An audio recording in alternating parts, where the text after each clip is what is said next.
Hello नमस्ते, मैं हूं Manisha. Welcome to RS only. और अपन ईडियम्स का एक क्लास कर चुके हैं, ठीक है ना। मैंने फर्स्ट 50 ईडियम्स आपको ऑलरेडी कवर करा दी हैं। आज अपन ईडियम्स के सेकंड पोर्शन पे चलेंगे, जहां पर मैं 51 ईडियम नंबर 51 से 100 तक आपको सिखाऊंगी, मीनिंग बताऊंगी, एग्जाम्पल बताऊंगी, किस सिचुएशन में यूज करा जाता है बताऊंगी।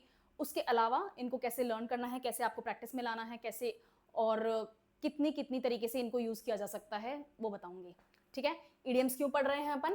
क्योंकि ईडियम्स आपके सिलेबस का पार्ट है। इसके ऊपर डायरेक्ट क्वेश्चंस आते हैं, एरर डिटेक्शन में आते हैं, आप इसको अपनी राइटिंग में यूज कर सकते हैं। And why only English? Otherwise भी जो सब्जेक्ट्स हैं उनके डिस्क्रिप्टिव क्वेश्चंस हैं, उनमें भी आप सिचुएशन के अनुसार ईडियम्स को यूज कर सकते हैं, स्पेशली एनालिसिस वाले क्वेश्चंस में। और हाँ, आपको ऐसा मिल जाएंगे एग्जाम्पल्स जहां पर आप यूज कर सकते हैं इनको, ठीक है। गुड, ईडियम स्टार्ट करते हैं।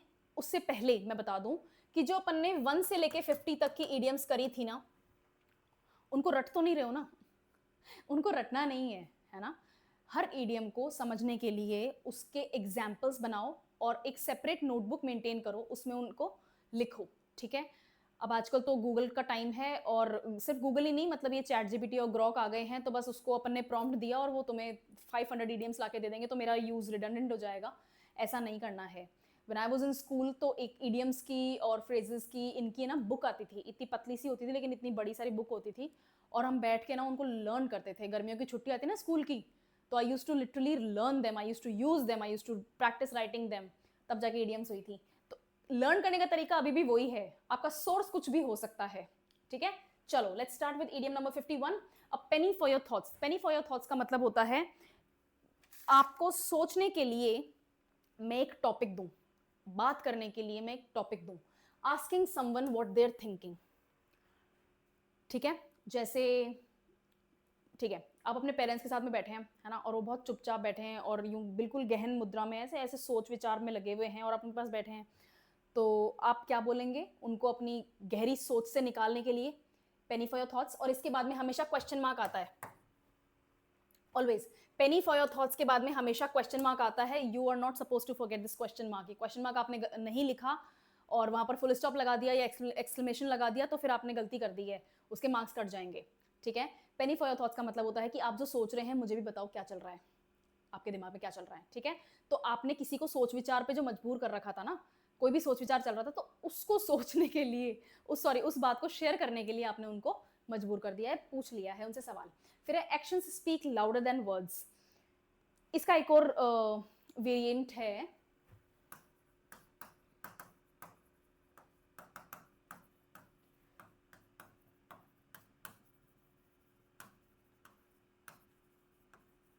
A picture is worth 1,000 words, है ना। दोनों इंटरचेंजेबली सिचुएशंस में यूज किए जा सकते हैं। एक्शन से स्पीक लाउडर देन वर्ड्स का मतलब होता है कि आप जो कर रहे हैं ना, उसकी वैल्यू ज्यादा है आपके बोले हुए शब्दों से, ठीक है। आपने अगर आपको रोमांटिक नॉवेल्स वगैरह पढ़ने का अगर शौक है या फिर कभी पढ़ा है ना, रोमांटिक नॉवेल्स की बात कर रही हूँ, तो उसमें क्या होता है कि दोस्त वगैरह होंगे, ठीक है ना, एक मेन लीड होगा, फीमेल लीड होगा, एक फीमेल लीड होंगी, जो भी है। तो जब दोस्ती होती है ना, नई नई दोस्ती होती है, तो एक दूसरे के जो जो फास्ट फ्रेंड्स होते हैं, बेस्ट फ्रेंड्स होते हैं, वो क्या बोलते हैं कि if he is not getting you a gift on your birthday, then he is not a true boyfriend for you, ठीक है।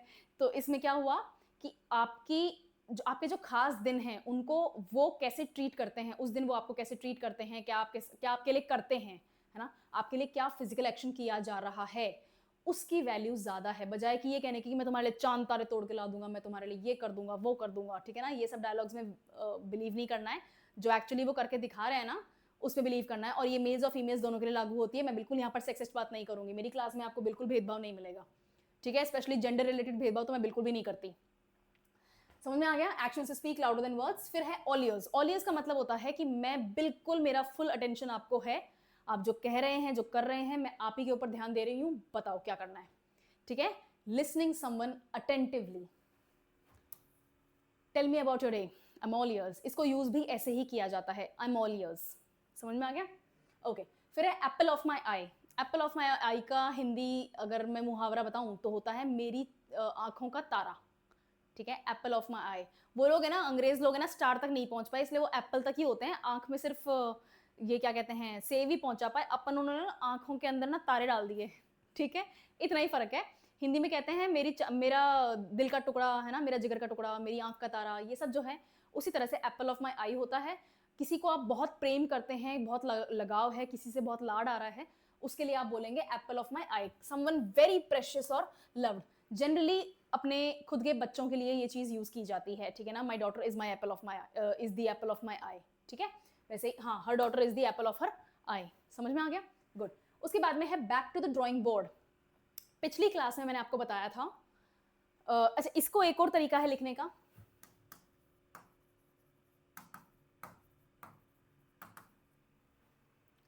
बैक टू बेसिक्स, ठीक है।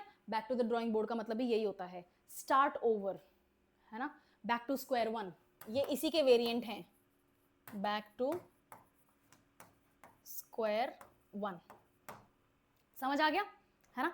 तो पिछली क्लास में मैंने ये एग्जांपल दिया था, I will repeat it over here.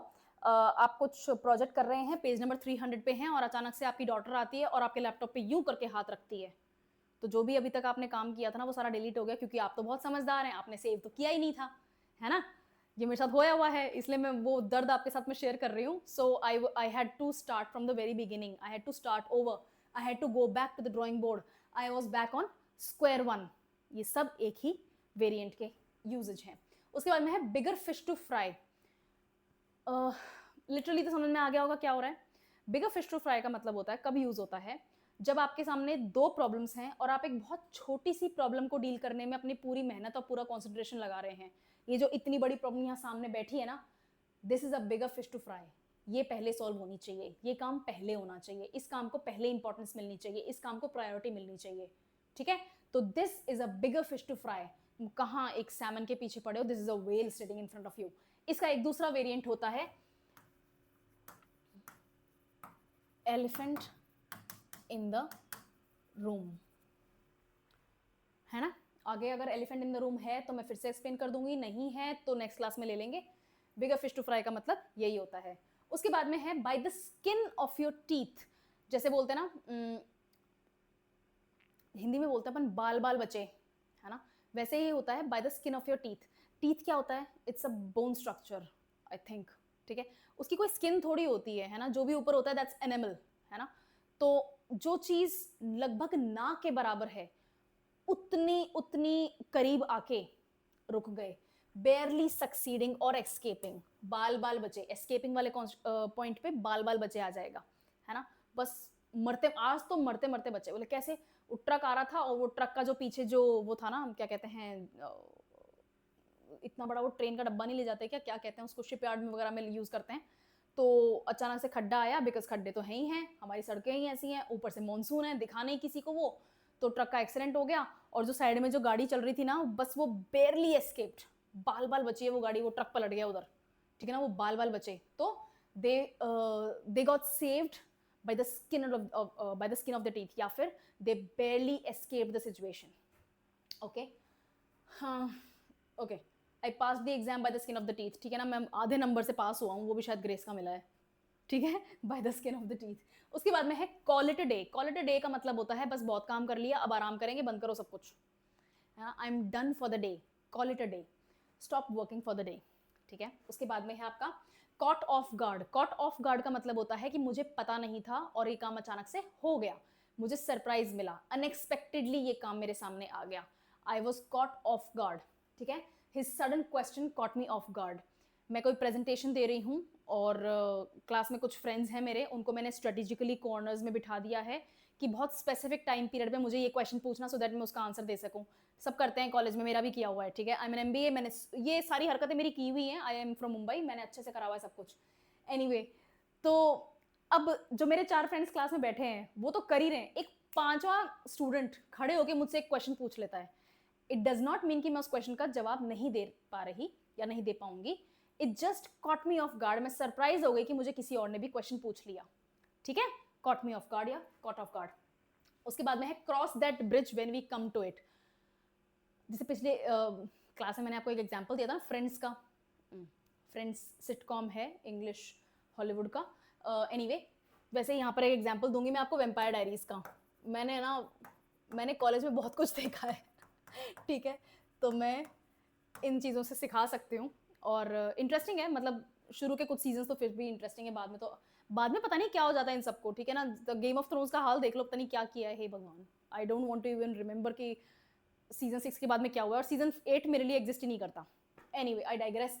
तो इसमें जो फीमेल लीड हैं, किसी सरप्राइजिंग सी शॉक सी सिचुएशन से गुजर रही हैं, परेशान है बेचारी, जो भी है, वो बोलती हैं ये, और मुझे याद भी तभी हुआ था। I think I was in class 11th या 12th की बात है, शायद फर्स्ट ईयर की बात है, मुझे इतना याद नहीं है, बट ये मैंने वहां पर ही सुना था। We will cross that bridge when we come to it. और उसके बाद में वो अचानक सरप्राइज हो जाती हैं और फिर बहुत जोर से हंसने लग जाती हैं।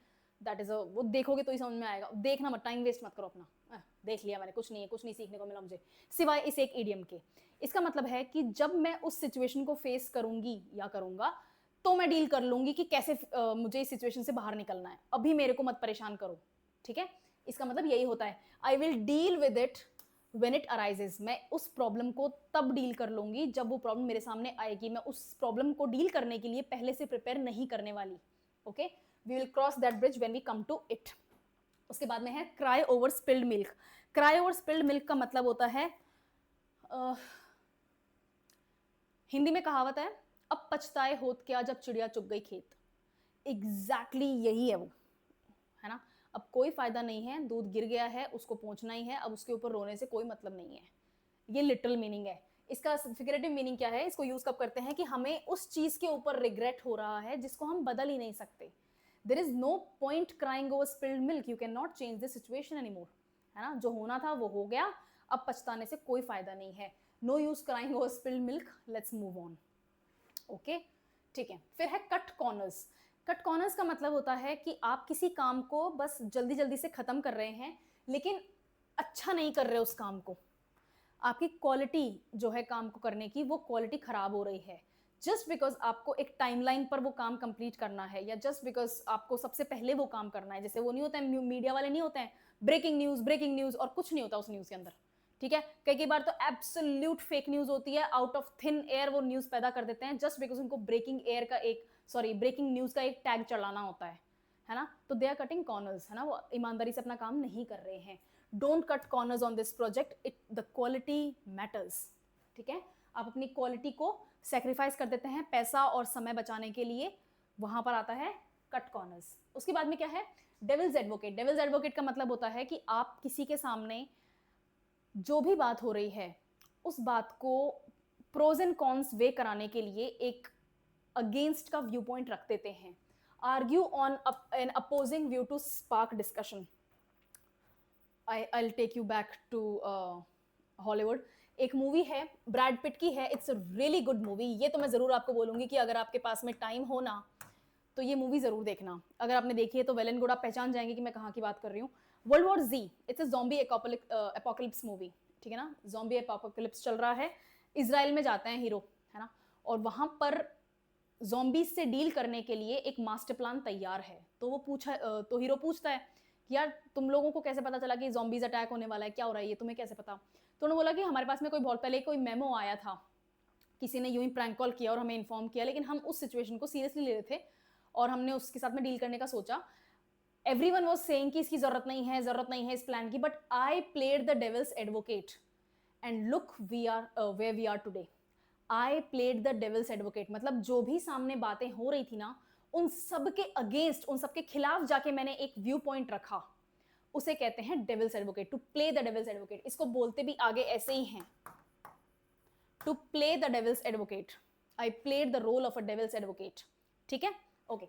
उसके बाद में है आपका don't put the cart before the horse. मतलब हर काम को सीक्वेंस से ही करो, ऐसा नहीं कि आप सीक्वेंस डिस्टर्ब कर दो। पहले पार्ट्स ऑफ स्पीच सीखो, फिर उसके बाद में आप उसका एरर डिटेक्शन की प्रैक्टिस करो, उसके बाद में आप सेंटेंस फॉर्मेशन वाली चीज़ें सीखो कि भाई सेंटेंस कैसे बनाते हैं, स्टोरी राइटिंग कैसे होती है, ठीक है। उसके बाद में आप टॉपिक्स लो और ऐसे करो, ऐसे लिखना है, फिर उसके बाद में पैराग्राफ्स लिखने हैं आपको, लेटर राइटिंग करनी है, बट सीक्वेंस यही होगी। सबसे पहले बच्चे को ABCD सिखाते हैं, सबसे पहले थोड़ी ना अपन टेंस पढ़ाना शुरू कर देते हैं। मैंने अभी तक टेंस की क्लास क्यों नहीं ली, है ना, बिकॉज इट्स समवॉट एडवांस्ड। अगर आप बिल्कुल बिगिनर हैं तो टेंसेस आपके लिए थोड़ा सा डिफिकल्ट पड़ जाएगा अगर आपने पार्ट्स ऑफ स्पीच नहीं सीखा तो, ठीक है। तो to put the cart before the horse का मतलब यही होता है कि आप सीक्वेंस वाइज काम नहीं कर रहे हैं, गलत है। तो do not put the cart before the horse, पहले घोड़ा लगाओ, है ना, उसके ऊपर सैडल लगाओ, फिर कार्ट ज्वाइन करो, पहले कार्ट ला के फिर घोड़ा कहाँ से अरेंज करोगे, ऐसा नहीं होता है। ओके, उसके बाद में है down to earth. Down to earth का मतलब एक मैगजीन भी है एग्जैक्टली इसी नाम से, करंट अफेयर्स के लिए बहुत बढ़िया मैगजीन है। अगर आप जियोग्राफी या फिर इन्वायरमेंट को लेके करंट अफेयर्स पढ़ना चाहते हैं तो this is a really really good magazine. इसका मतलब होता है कि बहुत प्रैक्टिकल बात करने वाला जो होता है ना, उसको डाउन टू अर्थ बोलते हैं। प्रैक्टिकल, रियलिस्टिक, बिना किसी सपने की दुनिया में रहे, ठीक है। She so down to earth despite her fame, ठीक है। बहुत प्रैक्टिकल, बहुत ही रियलिस्टिक, बहुत ही ज़मीन से जुड़ा हुआ, डाउन टू अर्थ, यस, ज़मीन से जुड़ा हुआ, है ना। आजकल क्या हो रहा है, जो स्टार्स के, मूवी स्टार्स के जो बच्चे हैं वो क्या करते हैं, वो दिखाते हैं ना कि हम परचूनी की दुकान से कॉमनली सामान खरीद रहे हैं और हम बार्गेनिंग करा रहे हैं, ऑटो में ट्रैवल कर रहे हैं। वो क्या कर रहे हैं, they are trying to portray themselves down to earth, ठीक है। ओके, उसके बाद में है eat your words. Eat your words एक मूवी है ओके, नाउ यू थिंक ये मूवीज और उनका एग्जाम्पल है, बट उनसे सीखना बहुत आसान होता है। एक मूवी है, आपने देखी है, रणवीर सिंह की है, 84, वर्ल्ड कप जीता था, 84 ही तो नाम है मूवी का, वर्ल्ड कप जीता था इंडिया ने पहली बार, है ना, क्रिकेट वर्ल्ड कप, यस। तो उसमें है, जो लॉर्ड्स में जो मैच हुआ था उसकी कोई रिकॉर्डिंग नहीं है आज तक, है ना, जिसमें कपिल देव ने सेंचुरी मारी थी और पता नहीं क्या ही गेम खेला था, ठीक है। हम तो सिर्फ सुन सकते हैं, इतनी भी एज नहीं है मेरी कि मैं 84 का मैच जानती हूँ, है ना। मेरे स्कूल टाइम में ज़रूर गूगल नहीं था, लेकिन इसका मतलब ये नहीं है कि पता नहीं मैं कहाँ हूँ। एनीवे, तो वहाँ पर उस मैच के दौरान कमेंट्री करते हुए एक रिपोर्टर ने बोल दिया था, if the Indian team wins the world cup I will eat my words. If the Indian team wins the world cup I will eat my words. इसका मतलब होता है कि आप अपनी गलती को एक्सेप्ट कर लें, एडमिट कर लें। And he actually literally at the words. उन्होंने जो न्यूज़पेपर में उनका जो आर्टिकल छपा था ना, उन्होंने उस न्यूज़पेपर को लेके और मुंह में खा लिया था। This is actually true, world is weird. Anyway, उसके बाद में है face the music. Face the music का मतलब होता है, और ये तो मैं बहुत कॉमनली यूज करती हूँ, आपको क्लासेस में भी सुनने को मिल जाएगा, if you don't study well you will face the music on your own ठीक है। जो आपने काम किया है, हर काम के कॉन्सिक्वेंसेज होंगे, अच्छे होंगे, बुरे होंगे, जैसे भी होंगे। फेस द म्यूजिक हमेशा नेगेटिव कॉन्सिक्वेंसेज के लिए यूज किया जाता है। अच्छे कॉन्सिक्वेंसेज होंगे, अच्छा रिजल्ट आएगा, उसके लिए फेस द म्यूजिक यूज नहीं किया जाता। आई टेल यू क्या यूज करते हैं, फेस द म्यूजिक के ऊपर रहते हैं। तो आपने कोई काम किया, अब उसके रेपरकशंस आपको फेस करने हैं, वहां पर मैं यूज करूंगी face the music. You made the mistake, so now you have to face the music. Okay, उसके बाद में है got to get cold feet, मतलब डर जाते हैं ना अपन, है ना, एग्जाम से जस्ट पहले डर जाते हैं, कोई पेन लाना भूल जाता है, कोई तो आईडी लेना भूल जाता है। मेरे साथ होया हुआ है ये, मैं आईडी ले जाना भूल गई थी, मेरा यूपीएससी का एग्जाम था जब, it was a weird time. Anyway, I was so young, कोई बात नहीं, खैर। तो गेट कोल्ड फीट का मतलब होता है कि आप नर्वस हो गए हैं, बहुत ज़्यादा डर गए हैं, बहुत ज़्यादा कॉन्फिडेंस लैक कर रहे हैं, उस एक्सट्रीम सिचुएशन को आज तक आपने उसकी तैयारी करी है, लेकिन जब उस सिचुएशन के ऊपर आके खड़े हो गए ना, और आपने देखा कि अब तो मुझे सच में ये काम करना ही है, देन यू बैक आउट, ठीक है ना, you take a step back and then you just think कि यार रहने देते हैं, नहीं करते हैं, है ना। Gate cold feet generally use किया जाता है वेडिंग्स के मौक़ों पे, है ना। दुल्हन नहीं आया, दुल्हन तैयार होने से मना कर रही है because they got cold feet, ठीक है। ओके, उसके बाद में है give someone the cold shoulder. Cold shoulder का मतलब यही होता है कि आप किसी को इग्नोर कर रहे हैं, है ना। इसका और कोई मीनिंग नहीं है, कहीं और यूज नहीं होगा। दो दोस्त हैं, झगड़ा हो गया और फिर अब one is giving the cold shoulder to the other one, इसका यही मतलब है, ठीक है। ओके, इसके बाद में है गो डाउन इन फ्लेम्स। इस एक और तरीका है, गो अप इन फ्लेम्स। दोनों का एग्जैक्ट सेम मीनिंग है, दोनों में कोई डिफरेंस नहीं है। Go up in flames, go down in flames, exactly same.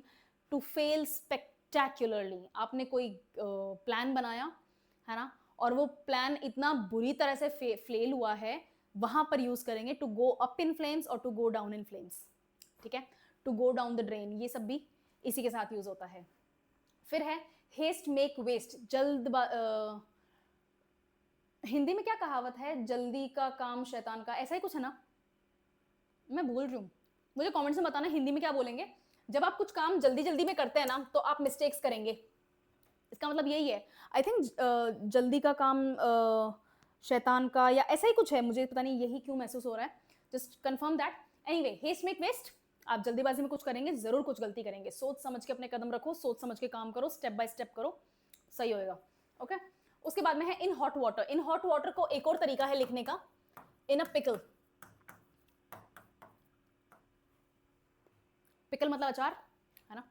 अचार में गिर जाओगे तो क्या होगा है ना? इन अ पिकल मुझे याद है मोनिका ने बोला था फ्रेंड्स में, this is such a situation, उसके ऊपर है इन अ पिकल या फिर इन hot water, in a club और जार। ये जो है ना, ये तब यूज होते हैं जब आप कोई मुसीबत में फंस जाते हैं, और ये अनएक्सपेक्टेड भी हो सकती है, इसका आप इंतजार भी कर सकते हैं कि मुझे पता है वो मुसीबत मेरे सर पे आएगी और अब देखो आ गई, I am in hot water now, है ना? ओके, तब ये she is in hot water for missing the deadline. आपको पता था आप टाइम पे प्रोजेक्ट नहीं कंप्लीट करेंगे, ढंग से शुरू नहीं करेंगे, अच्छी रिसर्च नहीं करेंगे तो आपका प्रोजेक्ट खराब होएगा, है ना? डेडलाइन मिस कर जाएगा, आपको पता था, फिर भी आप सीरियस नहीं थे। She knew it, she still did it, तो she is in hot water for that mistake. It takes two to tango. Tango एक तरीके का डांस होता है, जैसे बैले होता है, बैले अकेले भी कर सकते हैं, वैसे ही टैंगो होता है। और भी डांसेस होते हैं, जैसे अब ये बॉल रूम डांसिंग वाला सिचुएशन होता है, बॉल डांसिंग वाला काम होता है, तो दो लोग हैं जो टैंगो कर सकते हैं, और टैंगो हमेशा कपल डांस होता है, ठीक है? अकेला इंसान टैंगो नहीं कर सकता, आपको पार्टनर चाहिए। इसका मतलब कि दो पार्टीज हैं किसी एक सिचुएशन को कंप्लीट करने में या फिर इस सिचुएशन के अंदर आने में रिस्पॉन्सिबल होने में, ठीक है ना?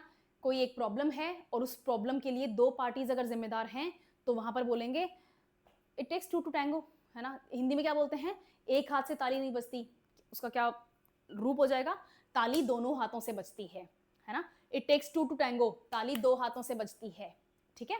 ओके, नेक्स्ट देखते हैं jump the gun. Jump the gun का मतलब होता है कि बहुत अच्छा नहीं, सॉरी, जल्दी से आपने कर दिया, लेकिन जल्दी भी टाइम पे नहीं, टाइम से पहले ही जल्दी कर दी, ठीक है? एक तो होता है at the drop of the hat, ये तब यूज होता है जब आपने जो काम आपको मिला है ना उसको आपने इमीडिएटली स्टार्ट कर दिया, at the drop of the hat. और दूसरा है too soon. Jump the gun का मतलब होता है कि काम मिलने से पहले ही आप उसके ऊपर एक्ट करने लग जाएं। ये नुकसान करता है, क्यों? क्योंकि अभी तक आपको कंप्लीट इंफॉर्मेशन नहीं है कि क्या काम करना है, बस आपने शुरू कर दिया, क्या कर दियो, क्या क्या कर रहे हो शुरू करके, ठीक है ना? काम आने तो दो पहले। Don't jump the gun, wait for the official announcement, ठीक है?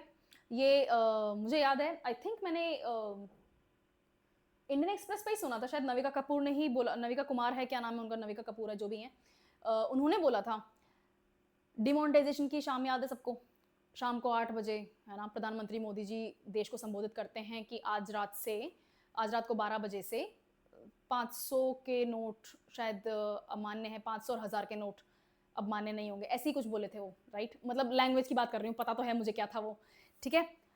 जब मुझे अच्छी तरह याद है, शायद 1-1.5 साल बाद की बात है, उन्होंने फिर से देश को संबोधित करने के लिए शाम को 8 बजे का टाइम लिया था, और तब मैंने सुना था डिबेट में नविका कुमार ने बोला था, नविका कुमार है वो, नविका कुमार ने बोला था कि don't jump the gun, let the official announcement come and then we will decide what's going on, then we will talk about it, ठीक है? तो वो डिबेट करती हैं और वो 4 लोग हैं, वो चिल्लाने लग जाते हैं एक दूसरे के ऊपर, तब उन्होंने बोला था, तो मुझे अच्छी तरह याद है जंप द गन तब यूज हुआ था, ठीक है? हाँ, मुझे इस तरह से मेमोरीज बन जाती हैं, ठीक है?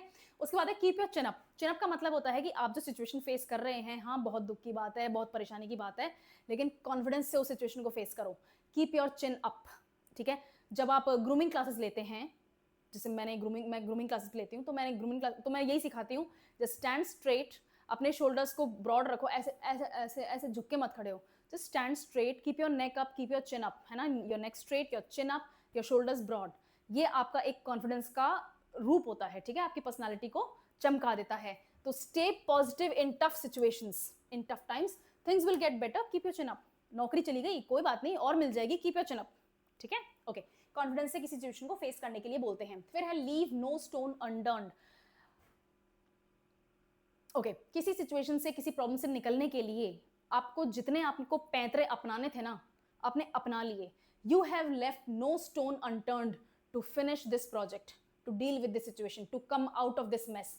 कुछ भी हो सकता है, तब होता है जब आपने हर तरीके का ऑप्शन चूज कर लिया, यूज करके देख लिया इस काम को फिनिश करने के लिए, इस सिचुएशन से बाहर निकलने के लिए। We left no stone unturned to find her lost keys, ठीक है?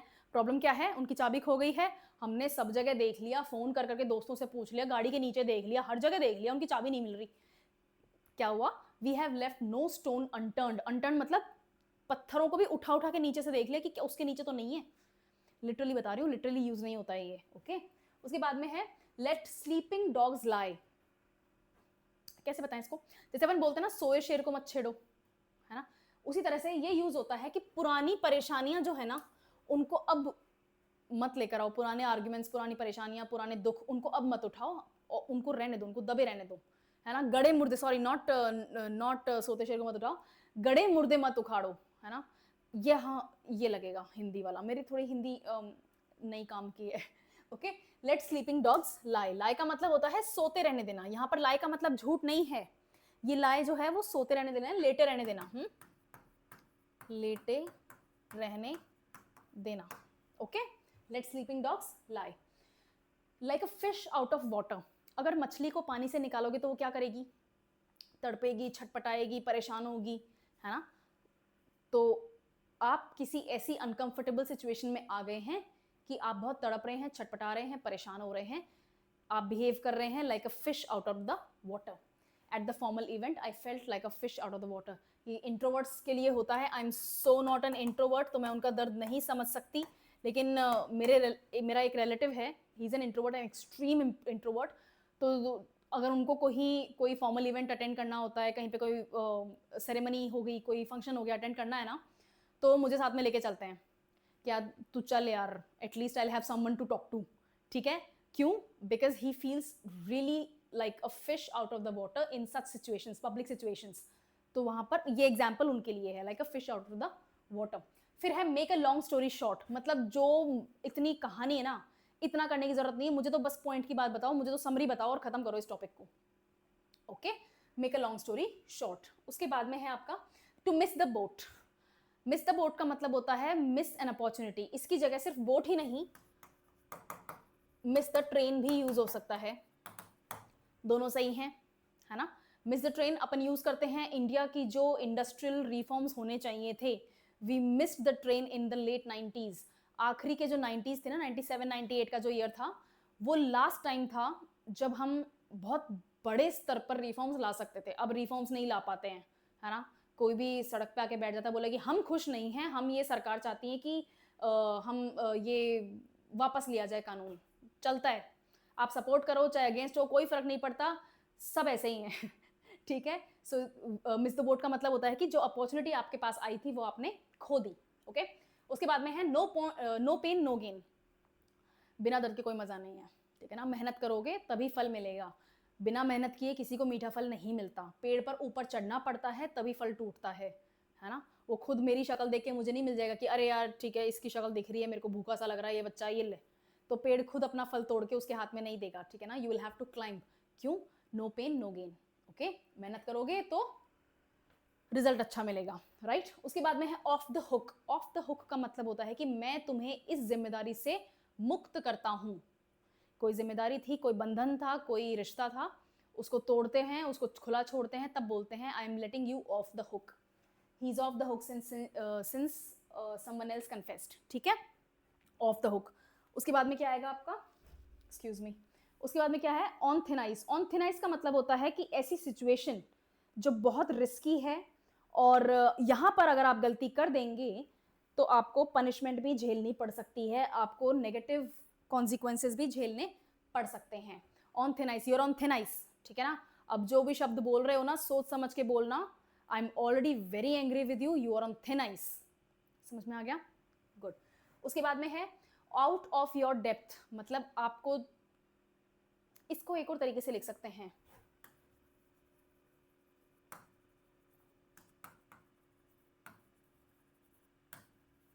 This is above my pay check या अबव माई पे ग्रेड, अलग अलग सिचुएशंस में सिमिलर कॉनोटेशन जब होगा तब यूज करेंगे, मैं बताती हूँ कैसे।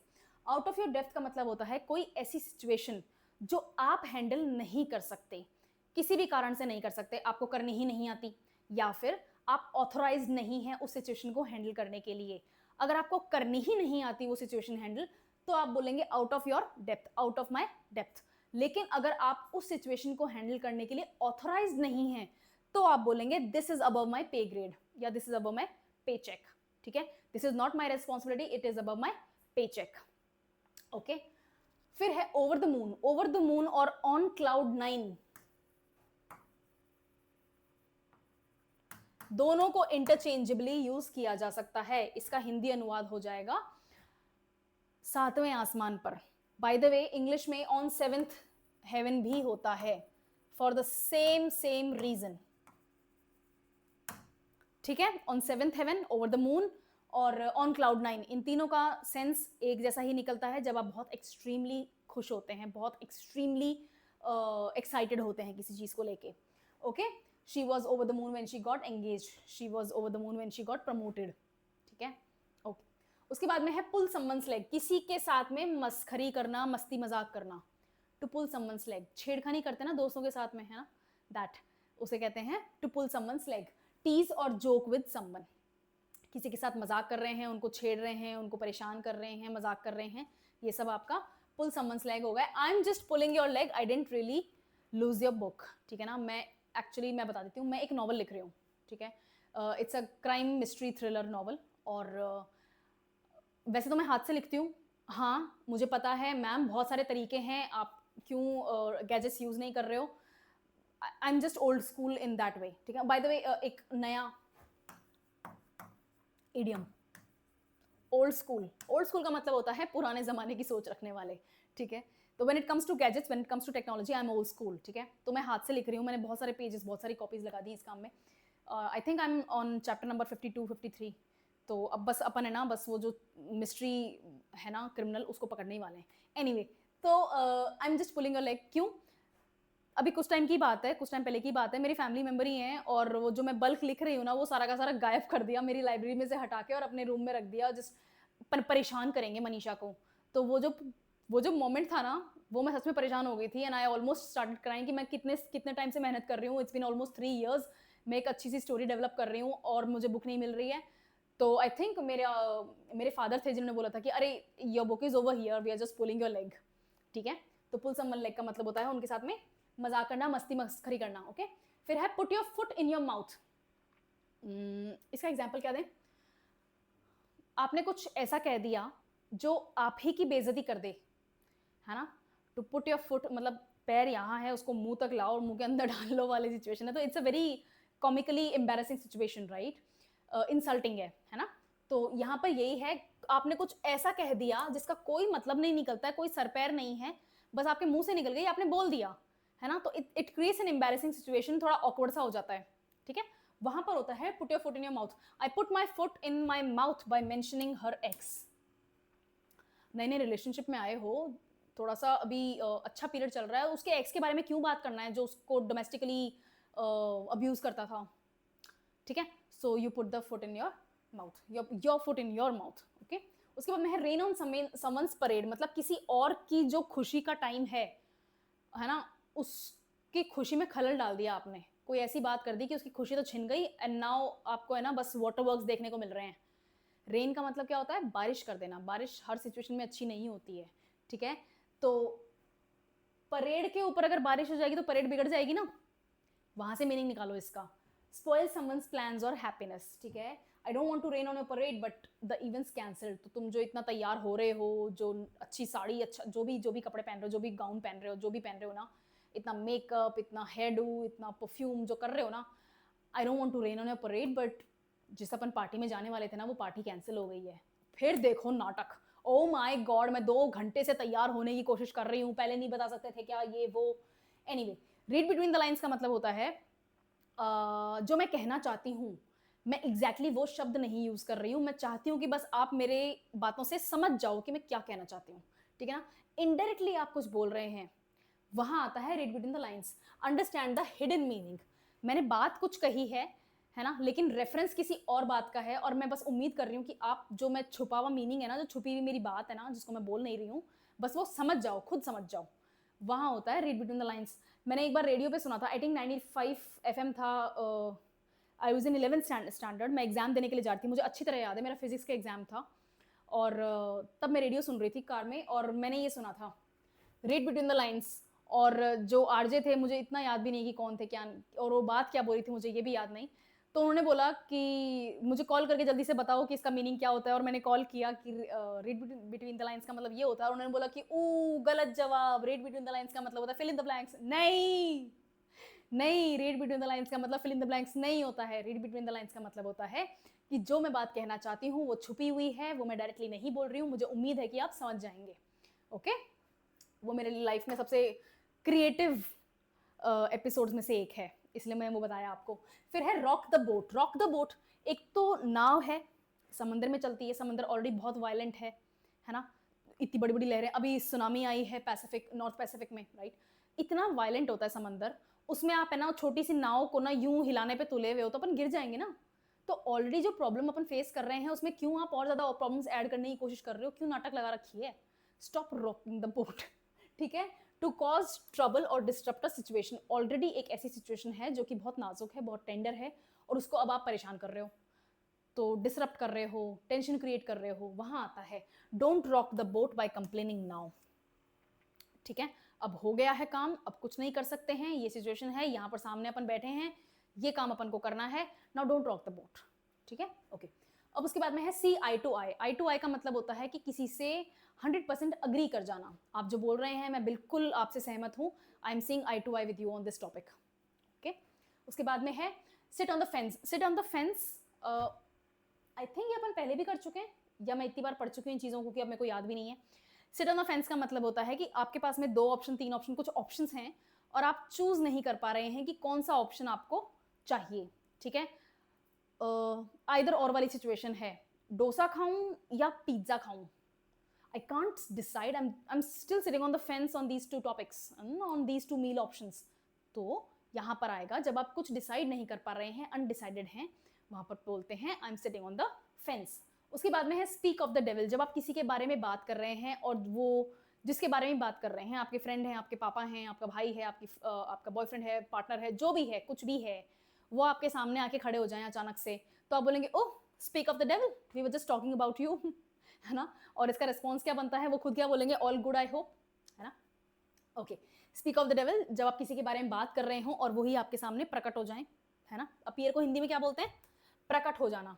उसके बाद में है spill your guts. Oh spill your guts, इसको बोल सकते हैं स्पिल द बीन्स। अब स्पिल द बीन्स जो होता है ना, थोड़ा सा टेम्परेरी होता है। कैसे, गट्स क्या होते हैं, इंटेस्टाइन्स को बोलते हैं, है ना। आपकी बॉडी का बहुत बहुत इंपॉर्टेंट ऑर्गन है जो कि छुपा हुआ है, अंदर है, ऑब्वियसली बात है, मतलब ठीक है ना। आप लंग्स को फील कर सकते हैं, आप अपने हार्ट को फील कर सकते हैं, आप अपने लिवर को फील कर सकते हैं, लेकिन आप अपने गट्स को फील नहीं कर सकते, वो इतने ज़्यादा हिडन हैं। ओके, अब इससे बिल्डअप करते हैं।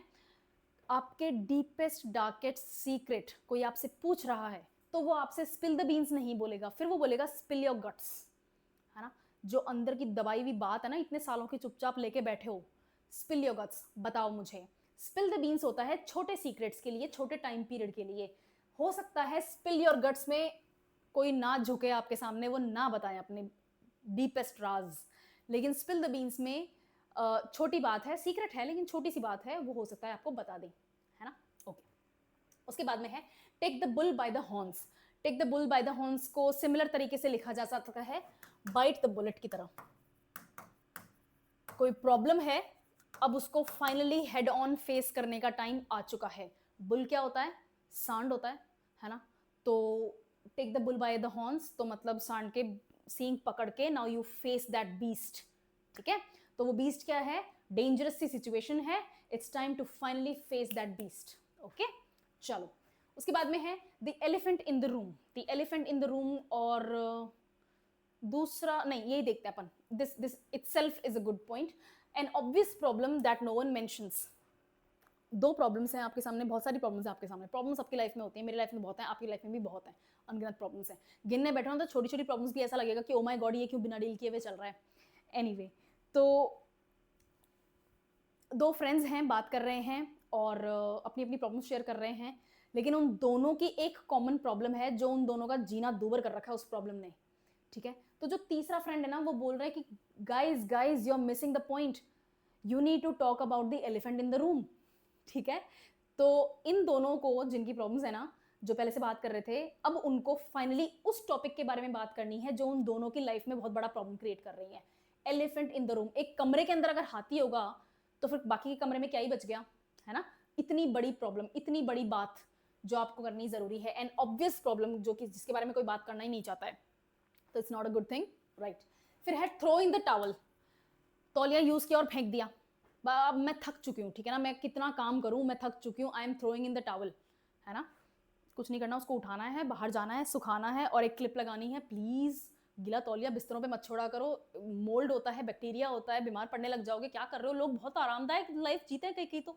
Anyway, throw in the towel का मतलब होता है कि जो भी मैं प्रॉब्लम फेस कर रही थी या जो भी मैं काम कर रही थी, बस I just give up, I don't care वो फुल होता है या नहीं होता है, आई डोंट केयर उसका क्या रिपरकशंस निकलते हैं, बस I have thrown in the towel, okay. After hours of trying I throw in the towel. घंटों मेहनत करने के बाद भी मैं कहीं किसी नतीजे पर नहीं पहुंची, I am throwing in the towel. फिर है under your knows, XYZ corruption happened under the nose. I think it was 2013, 2012 जब जन लोकपाल आंदोलन चल रहा था दिल्ली में, है ना।